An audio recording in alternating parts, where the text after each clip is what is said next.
Muy buen día a todos nuestros estudiantes del programa Maestro Itinerante. Mi nombre es Alexander Muñoz, soy tutor de las áreas de castellano y de inglés, y esta semana quiero acompañar a nuestros participantes de ciclo 2 en el área de ciencias sociales, ¿vale?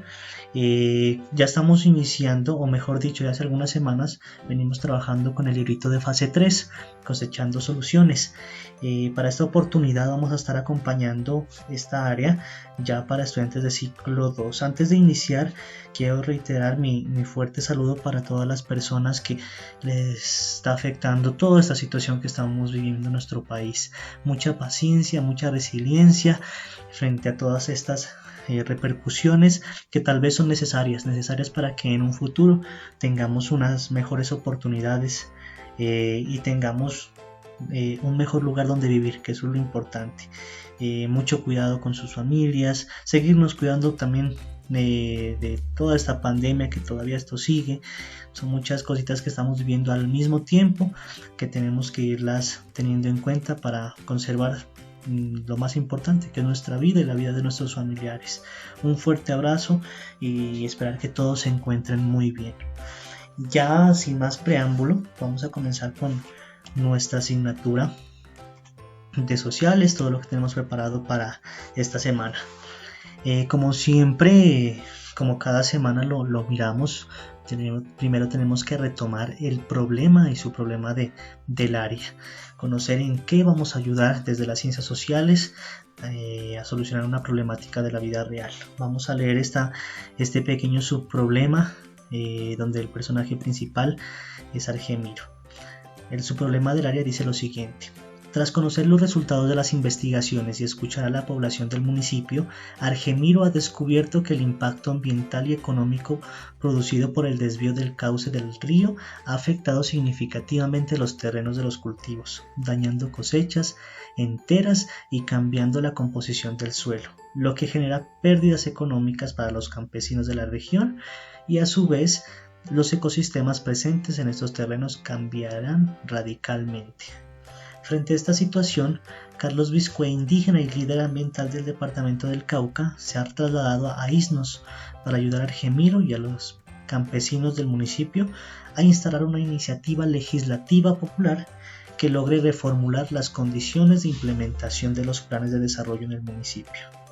Esto con el objetivo de que se realicen estudios sobre el impacto ambiental, económico y cultural producto de la construcción de obras de infraestructura y si generan daños y afectaciones a largo plazo para la comunidad, se evite su realización.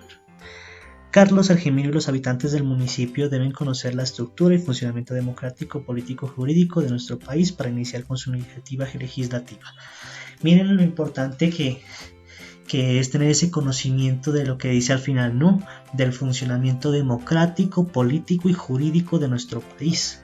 Muchas personas queremos instaurar algún tipo de queja, proclamarnos, manifestarnos. Sí, podemos salir a las calles, pero cuando ya de pronto tenemos la oportunidad de hacer parte de toda esta democracia, tenemos que tener ese conocimiento de la estructura y funcionamiento democrático, político, incluso jurídico de nuestro mismo país.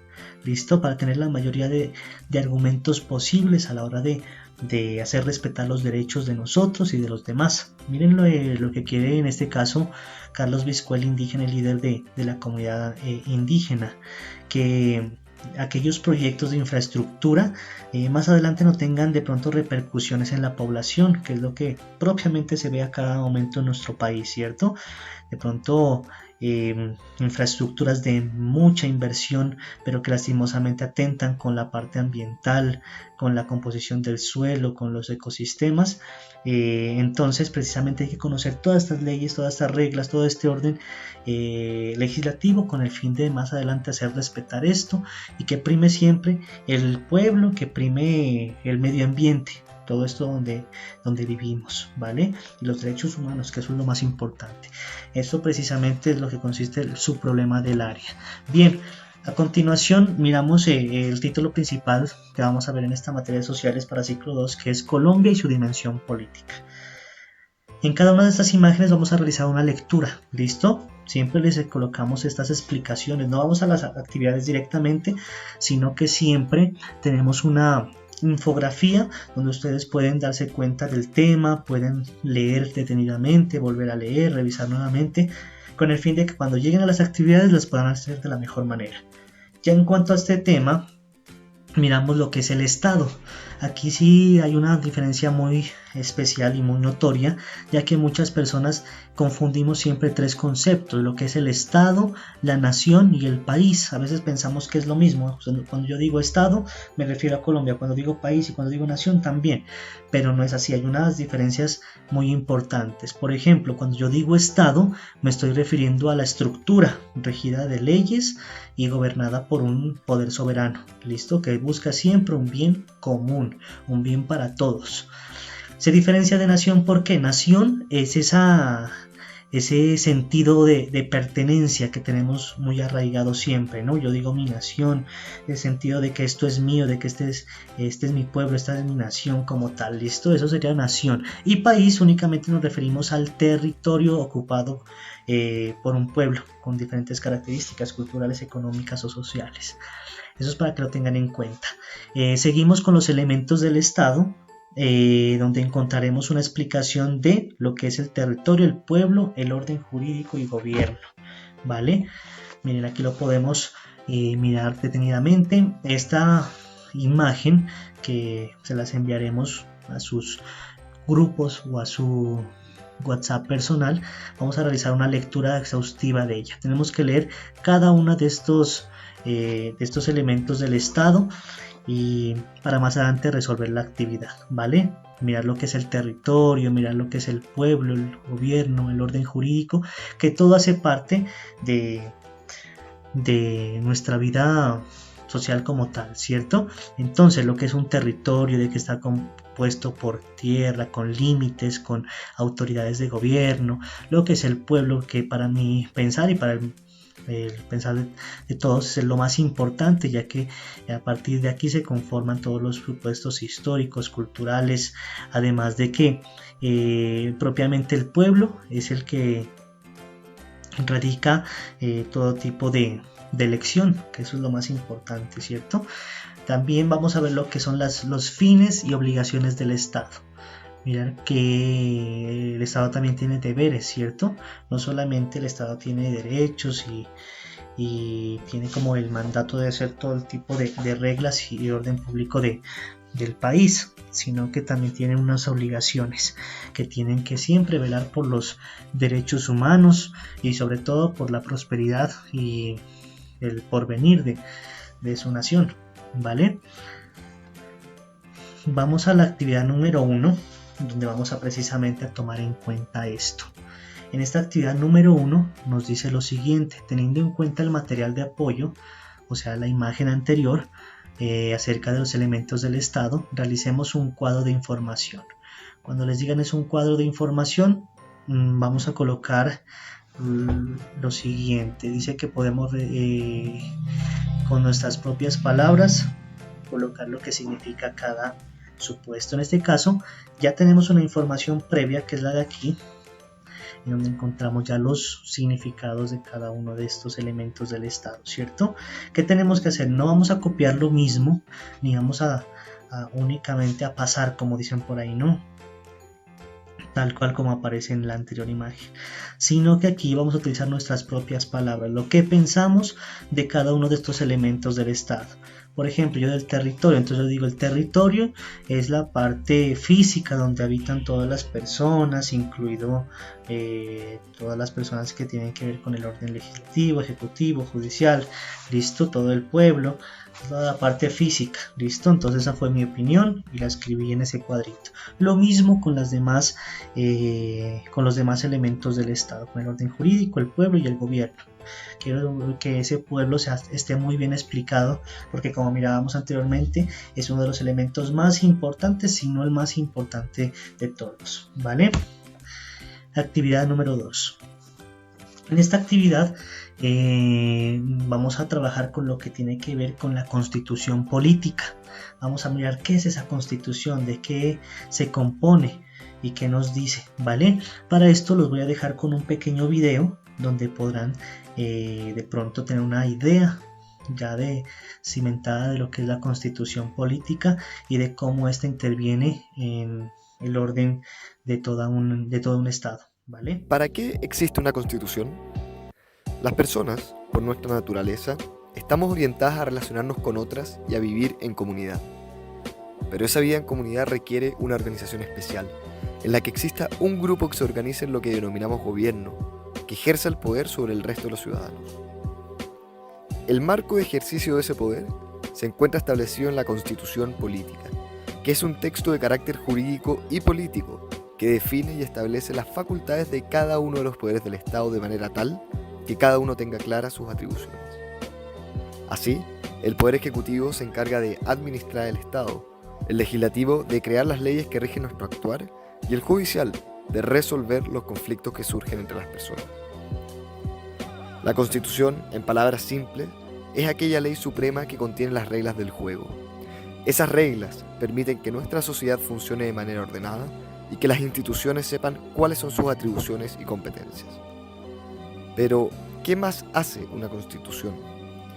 La Constitución no solo organiza el poder, sino que también lo limita. El límite al poder lo vemos cuando la Constitución señala todo lo que el Estado y el gobierno pueden o no hacer, garantizando una serie de derechos y deberes a los ciudadanos. Por ejemplo, el Estado no puede impedir que los ciudadanos manifiesten sus opiniones políticas, porque la Constitución garantiza el derecho a la libertad de expresión. Finalmente, la Constitución también establece una serie de derechos en que el Estado no solo debe abstenerse de realizar ciertas acciones, sino que también debe realizar prestaciones directas, como el derecho a la salud, a la educación o el derecho a la vida. Esos derechos hacen que el gobierno se vea obligado a establecer condiciones mínimas que garanticen una vida digna a los ciudadanos.